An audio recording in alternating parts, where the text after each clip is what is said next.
everybody. It is 7 p.m. on the dot. Welcome to the January 13th, 2025 meeting of the North Andover Finance Committee. I see that we have a quorum. We have, in fact, everybody here. So it's 7:01. I guess I will call this meeting to order. We'll start with the Pledge of Allegiance. I pledge allegiance to the flag of the United States of America and to the republic for which it stands, one nation, under God, indivisible, with liberty and justice for all. All right. We do have more folks here than we normally have, so thank you all for joining us. The Finance Committee is not normally this jam-packed, so thank you.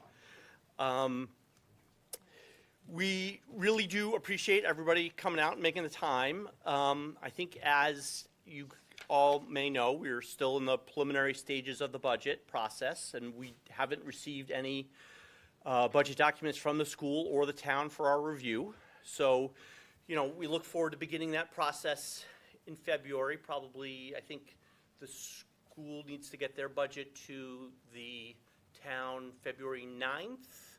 People are nodding in front of me, so I'm going to take that as an affirmative.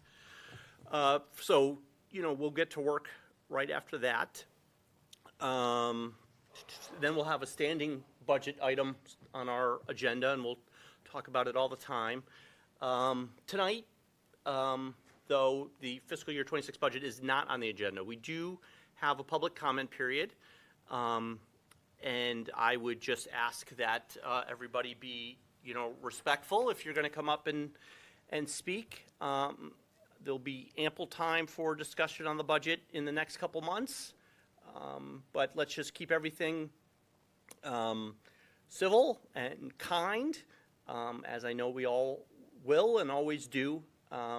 So I would just like to say for our members and for the folks in the room and the folks, millions watching at home, so they used to say in wrestling when I was a kid, yeah. To all the millions watching at home, that we are going to, I guess I have the pleasure of announcing tonight that we're going to have, I'll be joined by the chair of the select board and the chair of the school committee, as well as our town manager, and I guess our interim school superintendent. We're going to film a little bit of a budget presentation coming up in the next few weeks. That we're going to put on cam, and people are going to have the opportunity to call in or write in and ask questions, all that stuff. It's sort of just you know, just so everybody has a better understanding of the process and how it works and all that sort of thing. So I think that'll be good, and certainly anybody on this committee who would like to participate, I would welcome that with open arms. So having said my little opening spiel there, we have public comment. So if anyone would wish to come up and speak, please come up to the rostrum, give your name and your address, and we'd be happy to listen. If not, that's okay too. I mean, I'll go. Go for it, yeah. My name is Tony Delmonico. I live in Amesbury, as a matter of fact, but I grew up here. This building looks a lot different, by the way. We are more aware of the process than I think you guys know, and we are simply here to put all facets of this town's government on notice that we're not going to take this laying down, that we will continue to put pressure on the school committee to do what they must do, which is to at least find a level-funded budget to submit. But I think it's clear that they are feeling pressured to do more with less. And as an educator here for the last 18 years, I can promise you that the cuts that are proposed will put us back decades, not just for some of these folks here with kids at Kittredge, but it will track them throughout their high school experience. I know it, I've experienced it, I taught it, I know it all too well. So that's why we're here, is to just make our presence known and hope that we can come to some resolution. Thank you. Great, thank you. Anyone else?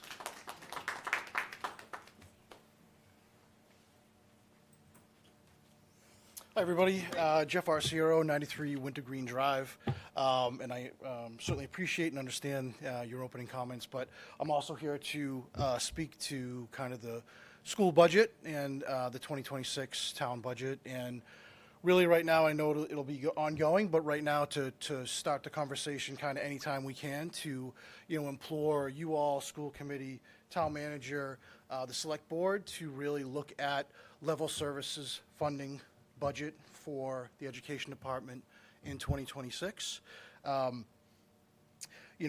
a budget that comes in $1 million lower than actual spending does not necessarily mean that the spending is out of control or the spending is fraud, waste, or frivolous abuse.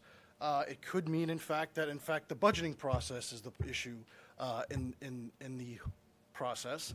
I think when you go back and look at the audit that was done of the school department in 2024, released in September of 2024, it actually didn't speak to fraud, waste, and abuse. It spoke to, obviously, increased salary spending, which is the case with any school budget. It also spoke to, I think, the lack of information that was shared, gathered, or available during the budget process. So again, I think it speaks more to not a frivolous spending in the school committee, but more so maybe a lack of awareness of what the actual spending needs to be in this town.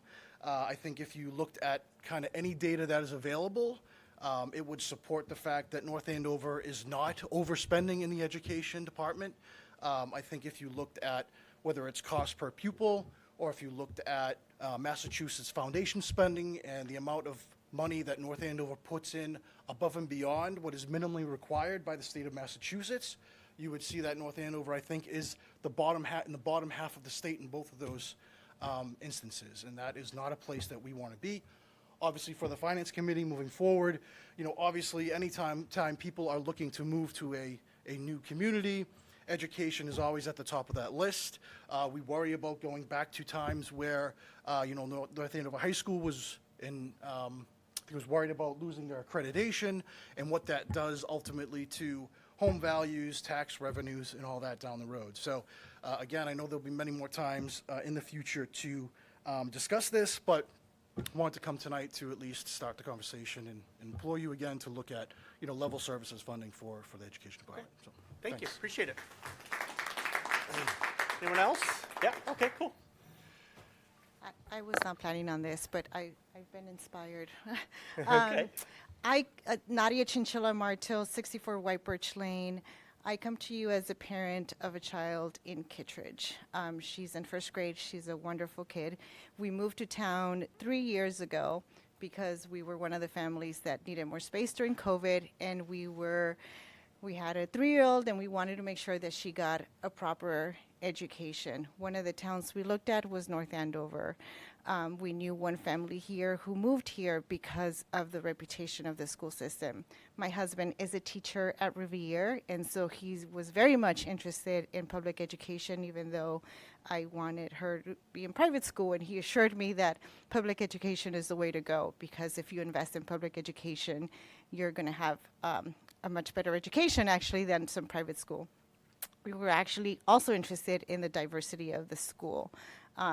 We looked at Kittredge, and we knew that the 11% of its population was Hispanic, that 9% of its population was African American, that they had people from different economic backgrounds as well. I think everybody would agree that diversity, economic, and other is important for a kid's education. So we moved here. We were excited about Kittredge. We knew that, and to the extent that you don't know, Kittredge is a top-rated school, is the highest-rated school in the district. It ranks 29th in the entire state. Its reading and math scores are off the charts. They're significantly higher than the state average. I think they're 78th and 75, which is very high. And I think that a big part of that is due to the commitment of the teachers that Kittredge has. A lot of the teachers that they have been there for decades. The fact that it has a very small school class size and whatnot. Now we are hearing that one of the proposals that the superintendent is going to present as part of its attempt to reduce the deficit we find ourselves in is eliminating or closing the Kittredge School, whether that's permanently or not, I don't really know, because the communication, frankly, hasn't really been transparent. So I just want you to know that we feel, or I feel as a parent, that this is a severe and very drastic remedy for a budget issue that I think can be resolved through other means. I think that the cost of education, just like the cost of your eggs, the cost of construction, I'm in insurance, so I know about the cost of construction is up. And I think if we fail to recognize that the cost of education is up and we fail to invest in our kids' education, the reputation of the town will suffer, the prices of houses will suffer, and I think I think that there's got to be another way. When the time comes, I really ask you to look at the proposed budget carefully. Think about the future of the kids, not just the Kittredge kids, because the proposal is to cut teachers from across the district significantly, and think about how we can continue to invest in them more and not less. Thank you. Thank you.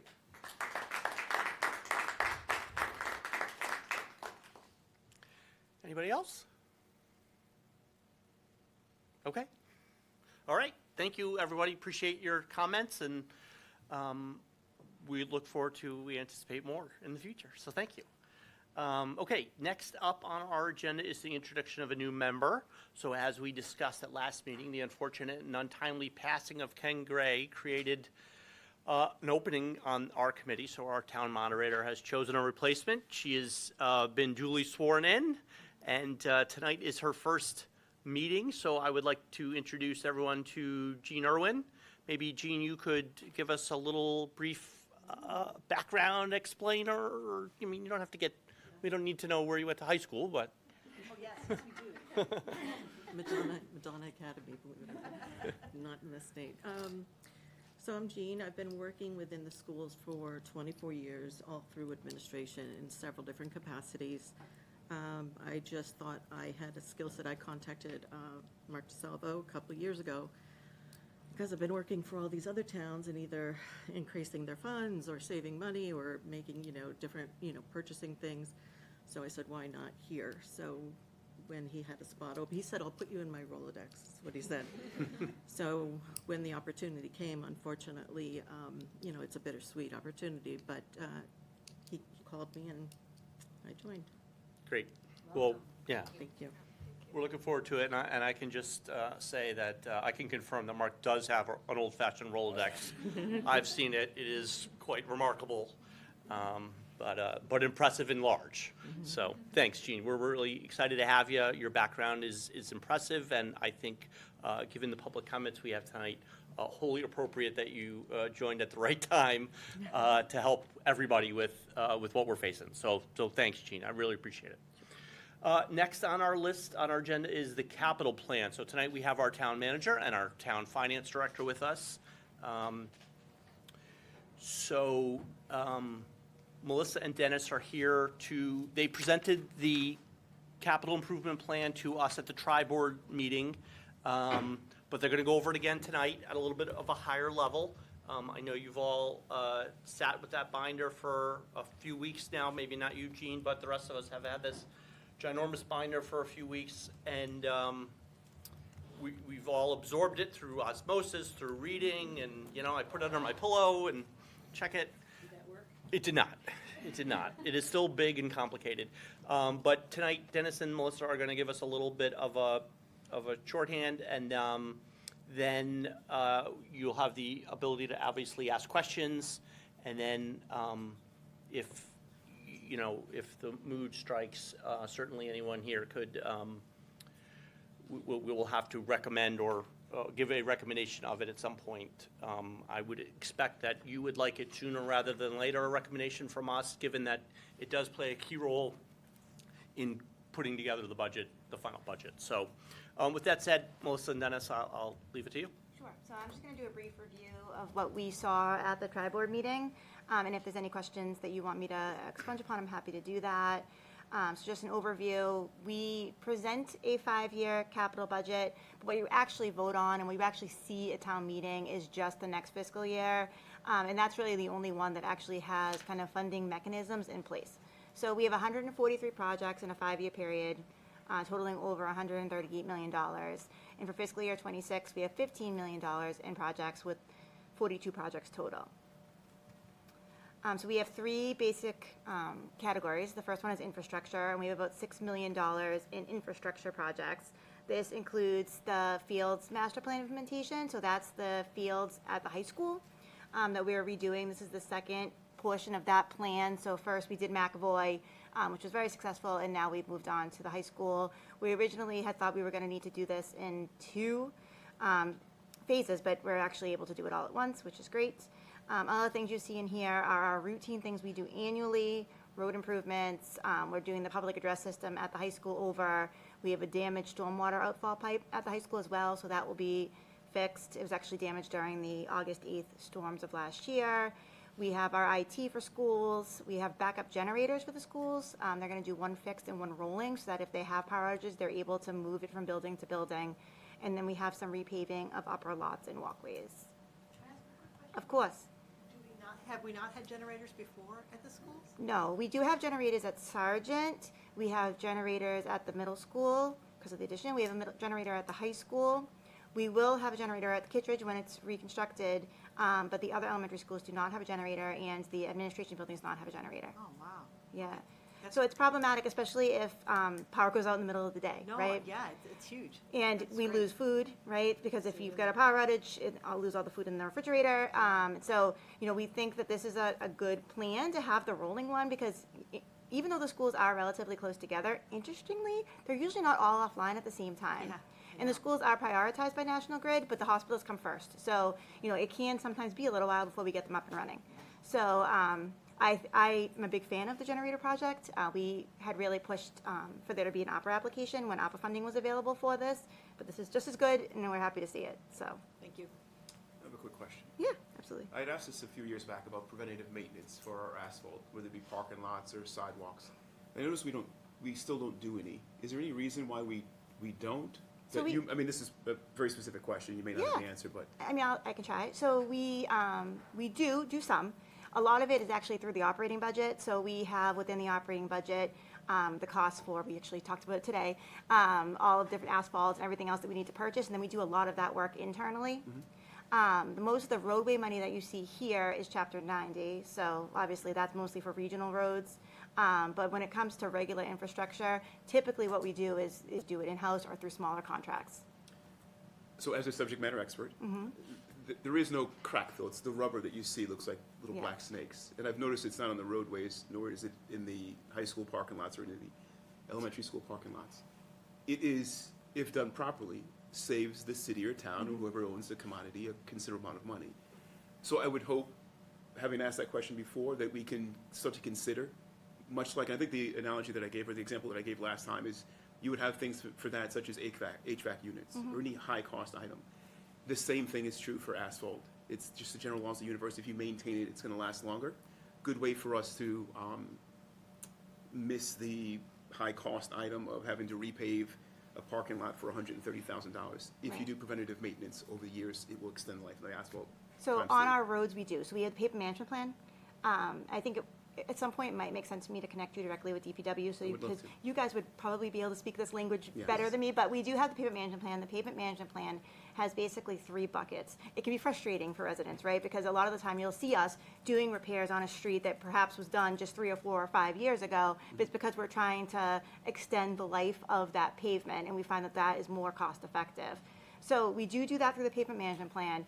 I have not so much seen that for our assets. And I think it's a really good point that our assets should be treated kind of the same way as pavement management plan. It might be a good idea, now that you're bringing it up, to have our pavement categorized into that plan as well. And so I'll bring that up with them. We just redid all of our, so what basically happens is when we do the pavement management plan, a company comes out, they take pictures of every street in town, and then they rate that street by condition. And then we put in the amount of money that we want to spend on streets in the next year, and it basically spits out what those projects should be. And it's a mixture of projects. It can sometimes be full reclamation, sometimes it's a mill and overlay, and sometimes it's just repairs like he's speaking of. I'm thinking of, sorry. Yeah, It's the crack fill. It's the Crack rubber fill. that keeps the Yeah. water from getting underneath. So it's not a Yeah. repair or a reclaim. It's Just right in the all the middle. things that should happen beforehand to keep you from having to do the patchwork or the reclaim. But I am happy to speak to I think the that'd be great. DPW director. Absolutely. All right, So I can awesome. connect you tomorrow. He's very passionate about pavement, so I'm sure. As he should be. I'm sure it will be a fun conversation. Awesome. Sorry to cannibalize. Thank you. No, happy to. Anything else on infrastructure? Nope. Okay. So the next bucket is buildings. So we have the continuation of Facilities Master Plan 2, which includes the design for the youth center addition. We're doing drainage at 8 Atkinson. We're doing the second part of the high school auditorium upgrade. So we had $150,000 in last year. We have $150,000 in this year. We have flooring, which is actually for the schools, and then district-wide exterior maintenance and renovations, which is also the schools. We have the Atkinson School roof refurbishment, HVAC, which can be amongst any buildings, municipal or schools, and building repairs and maintenance, which is also amongst any buildings. At the senior center, one of the things that got value engineered when we did that project was basically an event room partition. So if you've been recently in that room, like we were for the tri-board meeting, we never were able to install that partition. We'd like to install that because we could run 2 classes at once, and we really have, the usership there is up so much, and so that's something that we're asking for. And then this is the renovation balance for the public bathrooms at the library, which has been bid twice and is more expensive than they anticipated when they first put the project forward. Any questions on those? Okay. The next bucket is equipment. So we are going to be transferring all of our IT services to the cloud. We do have new security cameras at the police station, another staff vehicle for fire, radios for fire. This is an unorthodox capital item, but Interim Superintendent Lothrop would like to do a new textbook adoption, and so we're using capital in order to do that. Melissa, can I interrupt you there? Yeah. And I remember Interim Superintendent Lathrop talking about this at the tri-board meeting, but and I realized I should be directing this to her, but in her absence, is there anything, can you talk a little bit more about what a new textbook adoption, excuse me? I can see what I have. I know that it is for grades, I believe, 5 through 8, but. That sounds familiar. Okay, so this is grades 6, 7, and 8 that she gave to me, but I believe there's also programs for others as well. It is the cost of new English language arts and mathematics textbooks and instructional That's right. materials. Okay. The reason why it's kind of a funny capital item, the superintendent's watching and she's sending me a message, so I bet she wants to tell me something. Sorry, Superintendent Lathrop. The reason it's a capital item, the reason we were on the fence about being a capital item is that capital items are usually tangible things you can touch that last at least 5 years. They are saying in the petition that it would be a 5 to 10 year subject area plan, so we, agreed. So the quote for the mathematics is 182, and the ELA is 43. Okay. Thank you. I appreciate that. And I can read you every book she's planning on buying. No, that's okay. You can, it's all in there if anyone's interested. Okay, and then we have a new electric truck, hybrid SUV at DPW, a 6-wheel dump truck, and the interesting thing about the 6-wheel dump truck is that it's about a 2-year wait for those, Right. so we're trying to get a little bit ahead of where things are.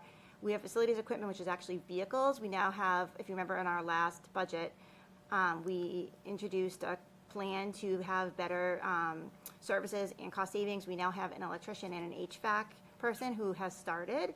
They're using their own vehicles right now, so it'll actually, when we run the numbers, cheaper for us to buy them vehicles. And it also includes a management software that building operators, so the principals and the people who are in charge of the town buildings, will be able to use to put in when they have Like a perhaps ticketing system? perhaps their office is 89 degrees when they come in on Thursday morning. Gotcha. Not that that's happened to me, but that kind of thing, so we can, and they can track it. So we're able to make better, more educated decisions on what we need to do for capital. And then Youth and Rec has a new department minibus. So the one that they have is from, it's at least 15 years old, so. So then we also have the sewer. We're planning on doing a sewer rate study. We have sewer pump improvements, collection system improvements, another dump truck, and then we are asking to purchase a Rapid TV Rapid View TV inspection setup. Currently, we outsource for that, so anytime we want a camera online, we have a contract. It's actually cheaper for us to do it ourselves. So we have that. And then for the water CIP, we have a water rate study, lead service line replacement. So many of you may have gotten letters saying, hey, you may have a lead line. We have to do replacements when we determine if they are lead or not per the federal government, so we're doing that. We have some plant upgrades and improvements, distribution improvements, the demolition of 400 Great Pond Road, improvements to the various water booster stations, and a mini excavator. So that kind of gets us into what the funding plan is. So free cash has been certified at $9,700,000, so a little less than we typically do have. We are recommending using $4.4 million of that to fund this one-time revenues through the capital plan. Chapter 90, if you don't know, that is our roads money that we get from the federal government. It's for regional roadways only. The capital stabilization we are using for the high school fields and for the youth center design. So if you remember correctly, when Amazon first came on, we were able to basically bring all of their tax money on at once, and then the TIF went into effect. So when we brought that on, we actually cobbled a lot of money into capital stabilization because it was a one-time revenue source, and we wanted to avoid having kind of some of the bigger projects we had coming up impact residents. And so this is our first year. The balance of that is, I think, almost $9 million, and this is our first year using any of that. We have $1 million in the operating budget that's funding reserved for capital. So this is money that has fallen off as debt, but that we're reserving for capital because we have future debt coming on and we don't want to impact taxpayers. We're using retained earnings. So retained earnings is the free cash of the water and sewer enterprise funds. They can only be used for water and sewer projects. And so that's $160,000 from that. And then we have a bond for water of $3.4 million and a bond for sewer of $1.5 million. And the plan is to use retained earnings to pay for the bonds. I do anticipate that over the next 5 years, we will see some increased costs for water and sewer.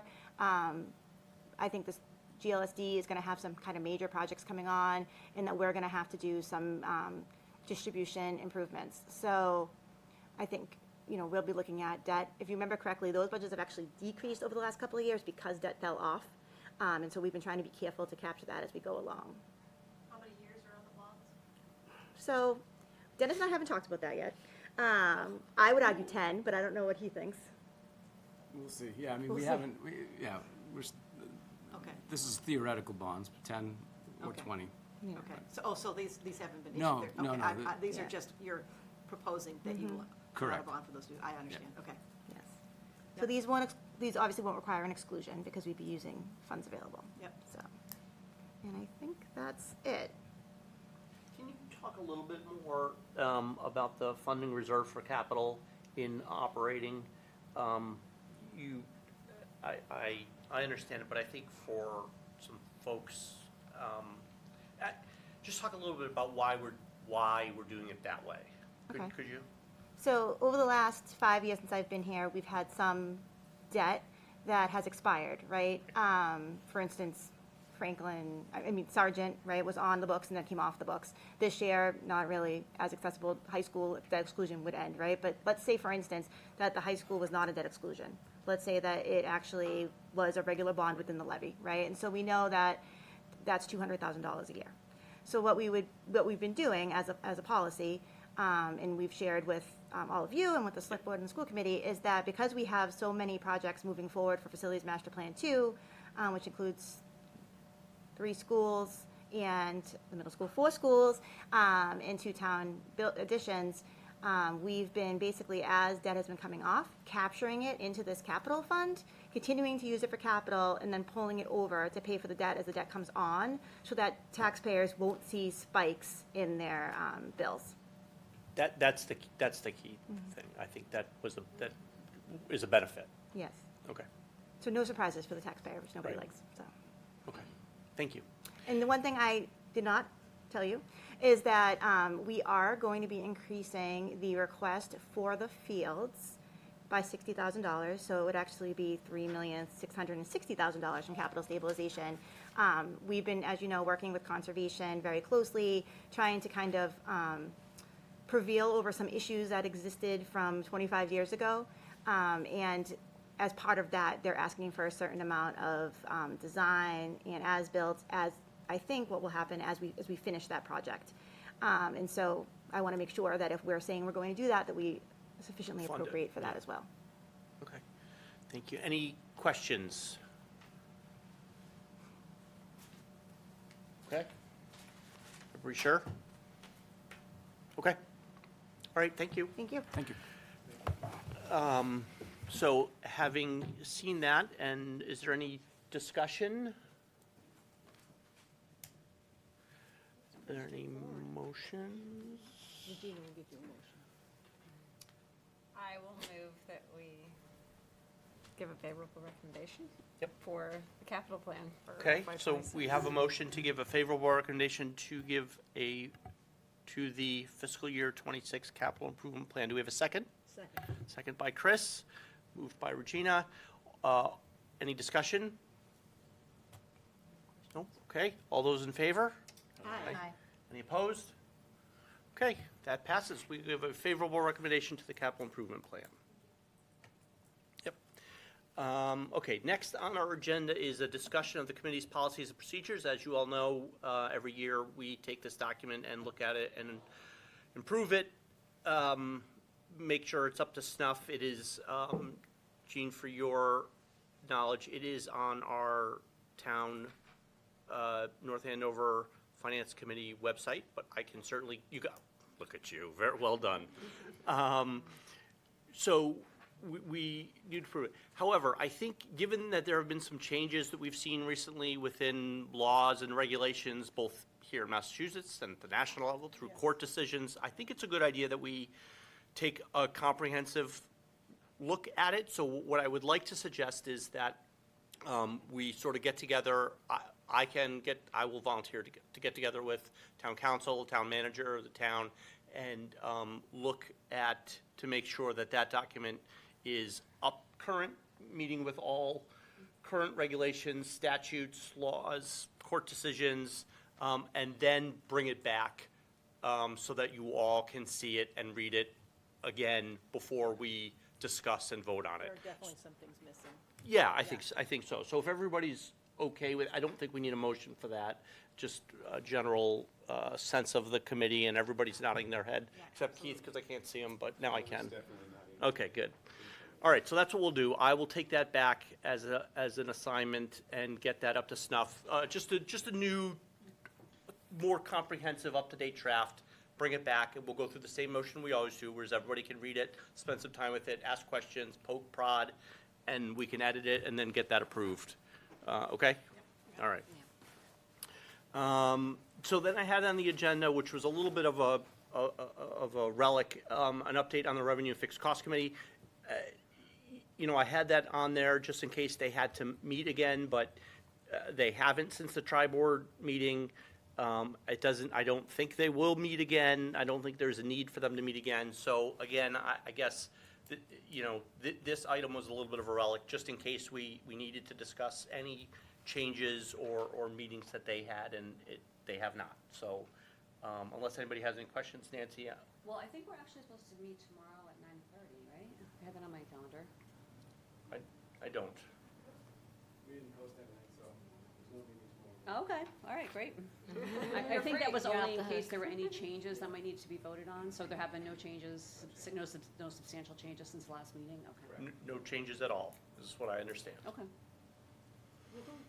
Okay, so we can move to that one, move past that one. Now, here's the one. So as a follow-up to the tri-board meeting, we're obviously, and I referenced this in my opening remarks, and I think these nice folks who've joined us tonight will be interested here. We're obviously going to talk about the budget when it gets transmitted to us. It's going to be a recurring agenda item. We'll go through it both on the town side, the school side. We'll talk about it quite a bit. We'll have folks come in to talk about it. Certainly everybody here tonight can come back and give us their thoughts on it again. In fact, I would encourage you to do that. It's nice when we get to hear from the public, so we do appreciate it. But is there anything else that came out of the tri-board meeting, or anything else in your minds that you think we should have on a upcoming agenda and anything. And if there's not, that's okay. We'll have more than enough work to do. I'm not trying to, fill time or meetings for us. I want to give everybody the opportunity to bring something forward if something is, being talked about in your neighborhood or you're hearing it on Facebook or whatever. Well, I mean, I love to hear that you guys are planning a video or a CAM thing to kind of, let's just say, educate, explain the process, the budget process for people who maybe don't understand it. But I'm wondering if it makes sense to also talk about, like, what are the options if someone doesn't like the budget? I mean, I hear a lot of people obviously saying they don't like the idea of closing Kittredge. Okay, that's not really a budget. The discussion is how much money do the schools get? What the schools do with that money is the school committee's purview, right? I mean, but the dollar value that gets allocated to the schools, if people are unhappy with that dollar value, do we need to provide some education to everyone on what are the options? The options are to cut something on the municipal side or request an override to raise taxes. I mean, those are really the two options, right? Yes. Those are really the two options, but I mean, do people realize those are the And two there's options? And essentially- what needs to happen for those two options? And they're essentially decided at town meeting. Right, Right. So, but do we need to, like, educate people on and just talk about what are the options? Not the pros and cons, I mean, maybe the pros and cons, the impacts of these options. You know what I mean? Like, So if I'm hearing you correctly, and please correct me if I'm not, I think some of that stuff is certainly the idea of a lot of that stuff is going to be incorporated into what I was talking about earlier with the town manager and that sort of thing. Now, if you want to talk about specific decisions or proposals that can be, decided on by, the select board or the town or town meeting, I think that is best discussed by the committee when the budget is in front of us. Right. And I think if we as a committee or if individual members want to talk about specific decisions, then we could certainly do that at that time. I'm not opposed to that. yeah. I mean, yes, I guess that's gonna be a natural consequence of us discussing the budget, is what are the options if, Yeah, Right. yeah, and I'm not opposed, I mean, if we want to do a variation of whatever we do, yeah, let's just see, I guess, when are you planning on doing this educational video? I don't have a time date to be determined. I think, within the next couple weeks is sort of the thought. I mean, this Yeah. was sort of a plan that's come together over the weekend, Yeah, quickly, maybe. Over the weekend might be too, yeah. You're right, there's a lot of misconceptions over what we have the ability to do or not to do, or what the specific process is. So I think that's a great Yeah. idea. No Yeah. issue. Yeah, because I think, I mean, it's one thing to be unhappy with a set of circumstances, but then to, like, know the options for solving those Right, and what has to happen and what the implications are and whatever is like a whole nother Yeah. matter. I think that's great. If There's a we- lot of misconceptions out there right now, so Yeah. that would be, educational piece would be great. So I guess the point is, timing is probably when we see the budget, but definitely think as much as we can educate as soon as possible, too, I think, Yeah. the better, because then, ideas sit out there Yeah, without. well, and we'll have a public hearing, which will give folks the ability to come in and talk about, what they care about and that sort of Yeah. thing, so, okay. Great. Anything else that anybody can think of? Okay, well then, our final agenda item is to the approval of minutes from the November 12th, 2024 meeting and the December 16th, 2024 meeting. They have been contained in your packets, and would certainly entertain a motion if anyone has one. I will move approval of the meeting minutes from November 12th, 2024. I'm sorry, I have one suggested change. Go for it. Oh, sorry. On the bottom of the first page, there's a word, the district's current upset. I think that should be deficit. Ah, I saw that too. Okay. I forgot about that. So, so then, with that correction, can we move, we'll Yes. move the, I move approval with the corrections stated by. I'm sorry, can I make one more suggestion? I tell you what, you can make them I all the retract my suggestions you want, motion. and I'm just gonna shut up until you tell me. There's a reference to the deficit of 451,000 and a potential shortfall of 2.5 to 3.5 million. I think a lot of people reading this, and I know not many people read this, for sure, but if someone were to read this, someone might wonder what's the difference between a deficit and a projected shortfall. And I think the difference is the deficit doesn't consider the unencumbered expense. So it might be, just for a clarifying point, it might be good to say the deficit is 451,000 and expected shortfall 2.5 to 3.5 million after considering unencumbered expenses. That's how I understand the difference between those two numbers. You can correct me if I'm wrong. It's a detail, but Can you tell me where that is again? sure. Under the first big paragraph there, Yep. you see in the third line should be deficit instead of upset. Yep, I And see then I would that. just say, when it talks about the 2.5 to 3.5 million for the fiscal year, I would just add a phrase after considering unencumbered expense. If I'm,